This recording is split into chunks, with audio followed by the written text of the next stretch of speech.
Урматтуу кызматкерлер, урматтуу ветерандар, мен ушуну айтып, белгилеп айтып өтүшүм керек. Акыркы маалдарда биздин мамлекетибизде мына кечээки эле болуп аткан окуяларды айтайын. Кечээ ошол мамлекеттеги канча жолу мен өзүм жеке улуттук коопсуздук мамлекет комитетинин башчысы катары эскерткенмин. Канча жолу айттым, мыйзамды бузгандар бардыгы мыйзам алдында жазаланат деп.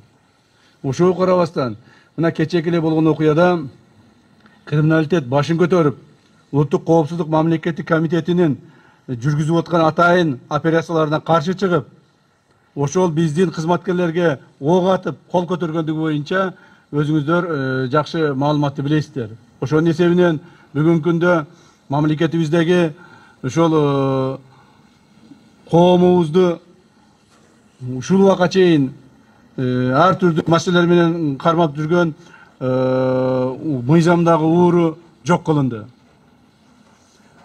Муну мен айтып коюшум керек, урматтуу кызматкерлер. Мындан ары да ошондой болот. Мен ушул жерде официалдуу түрдө ар бир ошол кечээки криминалдык авторитеттин тегерегиндеги ар бир адамга айтып коеюн. Эгерде кимдир бирөө кайсыл бир маселе боюнча мыйзамды бузуу аракетин жасаса, кимдир бирөө мыйзамды бузуу аракетинин негизинде кандайдыр бир аракеттерге аракет кылам дей турган болсо, мыйзамдын чегинде жазасын алат. Жазасын алгандагы өтө каттуу жазасын алат.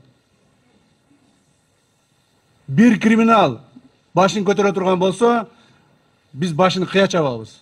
Муну мен ачык айтып коеюн. Ошондуктан дагы бир жолу эскертемин. Кимдир бирөө мына ошол авторитет, криминал авторитеттин тегерегиндегилер кайсыл бир мыйзамды бузганга аракет кыла турган болсо, биз аларды мыйзамдын чегинде каттуу жоопко тартабыз.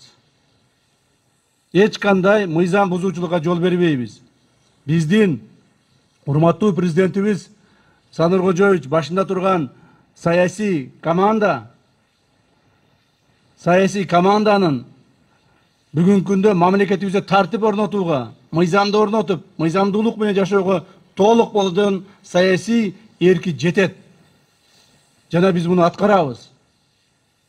Эгерде ушул мыйзамга баш ийбестен, мамлекеттин мыйзамдарына каршы өздөрүнүн мыйзамдарын ойлоп таап, өздөрүнүн схемаларын ойлоп таап, коомдогу өздөрүнүн тартиптерин ойлоп таба турган кайсыл бир топтор чыга турган болсо, алар дагы бир жолу айтып коеюн, мыйзам чегинде жазасын алышат.